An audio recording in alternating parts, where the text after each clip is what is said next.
Good morning. Welcome to the 43rd Ryder Cup here at Whistling Straits. We are joined by Mr. Tommy Fleetwood. Tommy, welcome to what is your second career Ryder Cup. It's been 3 years since Paris, and your European team is similar but different. Is the concept of momentum, can you carry something over like that over 3 years, or maybe it goes back further with the recent successes of Team Europe? Can you have momentum from previous Ryder Cups? I guess if you look at it like that, I think yeah, we've got a fantastic record over the however many years in the Ryder Cup. So I think we always can draw on that and take from that. I think probably what we do is we have a lot of experience in what has gone so well for Team Europe at Ryder Cups in the past, and I think we take that with us and draw from that. And then I'm sure any time a Ryder Cup comes around, it's a new challenge and a new group of players. So it's its own individual week, but I think what we take is experience and a lot of good times in recent years and a lot of things that we know have worked. So I think that's what we do. Okay, let's go to your back right, number 9. Yeah, I mean, last Ryder Cup, you and Frankie are this wildly successful pair, but he's not here this week. And you recently played with him. I'm just kind of curious if he expressed any thoughts to you about not being here, if it feels somehow a little lonely without him. No, definitely not lonely with the guys in the team that we have. I feel massively privileged to be here with everybody that's part of the team and loving every minute. I think Fran, of course, like players that either anybody that hasn't played a Ryder Cup or when you have been to one, you want to be part of it all the time and you want to be just adding and contributing something to the team. So he would, of course, love to be here. Speak to him all the time. He's a massive supporter of the team, and he will be this week. But for me, it's another Ryder Cup. It's with a bunch of guys that were in Paris. It's with some new guys, but guys that you see all the time. And I think just being part of Team Europe, everybody feels and is made to feel so at home and so part of it. And I love being in the environment that we create when a Ryder Cup comes around. Again, in the back right, number 11. Hi, Tommy. You probably hugged more Europeans in Paris than you're going to see all week here. I just wonder, you're somebody who feeds off energy. Are you going to be able to get yourself up and show the same energy without the fans out there? I think we create it ourselves and we do it with each other. Of course, this is a different challenge, different atmosphere for us, and something that I've actually never experienced before. So even though it's not my first Ryder Cup, it's my first one in America. I'm still excited by the challenge and what the crowds, what a away crowd for us brings to it, and that advantage that maybe the Americans have. But I think I'm really, really looking forward to going out with my teammates and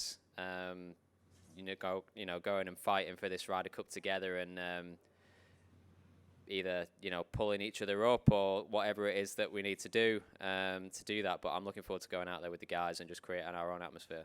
Has there ever been a moment when you've looked back on Paris and thought, how the hell do I follow that? No, it's memories that I will have and that team will have for a lifetime, and hopefully we'll do the same in this one. But whatever happens in each individual event, whether it be a Ryder Cup or major or regular tournament, life goes on, and there's always the next challenge around the corner, and that's just what this is. So let's just create our own memories this week and keep them in the locker forever as well. Front right, Wang Gian. So really, I mean, how much do you miss Francesco this week?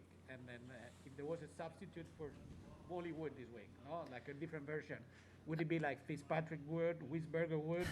I mean, it's not the same singing, but... I think Moliwood was a great name. I think we had that one given to us. But, listen, like Moliwood was in Paris, and I think we're obviously very, very close. I think people maybe overly focus on it. It's not around this week, but also we have an unbelievable team, and I can't wait to partner up with whoever that's going to be, and whatever the captain wants me to do, what sort of matches he wants me to play, you know, who he'd like me to play with, who we fit well with. It's the same for all the guys. I had an incredibly lucky experience that in my first Ryder Cup as a rookie, I had someone like Francesco that was by my side, and he was obviously playing great, and I was playing well, but you know, none of that really matters at all this week. It's completely different, and I'm just excited to play with whoever my partner is, as is the rest of the team. Rex, number 3. Tommy, everyone talks about how extreme the first tee experience is, especially for a rookie, and Paris seems to be the extreme example of that. How would you describe your experience 3 years ago when you walked over for your first match? I had a really good experience of it, because I think, you know, the first tee at the Ryder Cup, you do hear from a lot of people, you hear unbelievable stories about how nervous you are, can't put the ball in the tee, you're seeing 3 balls, like you just want to make contact, and you know, being on that first tee, for me, going into Paris for 18 months, my goal for the Ryder Cup was standing on that first tee on Friday morning, and I'd pictured it so much. I'd pictured what the crowd would be like. I could hear the roars. I could see the first fairway because it was a golf course that we were so familiar with. So I had such a clear image of what my goal was that year. Sort of when I walked onto the first tee, I'd kind of achieved that goal, and I had like it was by far a calming sensation, but it wasn't like the horror story of not being able to put the ball in the tee or anything like that. I was playing with this blue Nike 5-wood, which, like, you know, it was my favourite club of all time that eventually bent. But like I had a lot of things going for me on the first tee, and I had a particularly nice experience. I managed to like draw one that just about stayed in the fairway, but like that was, you know, a good experience for me. And yeah, I think you know, players that have played in a Ryder Cup can all you know, say the same thing about first tee is an incredible place to be in golf. It's something that we don't experience ever. It's set for once every 2 years, but at the same time, we all strive and dream to be there and experience whatever that is, whether it is, you know, you can't put the ball in the tee, whether it is you feel like you're going to miss the ball, whatever it is, you know, you've dreamt of this your whole life, so, you know, thrive on it and enjoy it. Back right, number 7. Hi, Tommy. I'm curious, do you think the essence of a good pairing is one where your games mesh together, or one where your personalities mesh together?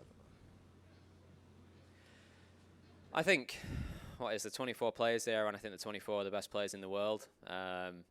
Games obviously do play a part. I think personalities probably, if I was to favour one that's more important than the other, I would probably go with that one just for the sheer level of golf that we all play week in, week out. And obviously foursomes is a different, you know, thing altogether. You've got golf balls and whatnot and how people play. But, you know, a lot of it goes down to if you play well, then like you're a good team, and that's, you know, that's all you can really do. But I think, again, Europe is so lucky with the personalities that we have, and how well we gel together and everything. We've always come out of it really, really good. Going over here on your left, Andrew, 21. Hi, Tommy. I was going to ask you something different, but now you mention it, what have you done with the blue Nike 5-wood at Bent that you hit your first Ryder Cup shot with? It's in the garage somewhere. It deserted me at Bay Hill one year where it just sort of bent. So. Did you bend it? No, I didn't bend it. It was just out of overuse, unfortunately. 24, right back here. Yeah, we're hearing a lot about how they've set the course up to suit the kind of bombing game of DeChambeau. Just wondered if you agree with that, if you could describe that for our layman readers, what that means on the course, and if so, what Europe need to do to kind of combat it. Well, I think for the majority of time, and as a simple rule of life, if you're going to hit it 350 and straight, it's going to suit you most courses. So, like, you know, setting a course up like that is always going to, you know, Bryson, it's got an advantage for how far he hits it and for how relatively straight he hits it. I sort of got a sense when I was playing it yesterday, I didn't really think it made that much difference. You know, that's the sort of, obviously, first morning, and I couldn't really see. There was a few holes where, you know, probably didn't feel like it was that much of an advantage. I think at the end of the day, you've still got to play, and like setting it up, like when you ask a question and say, set it up for Bryson, they have 11 other players as well. So all of those have still got to play the same golf course, the same as us.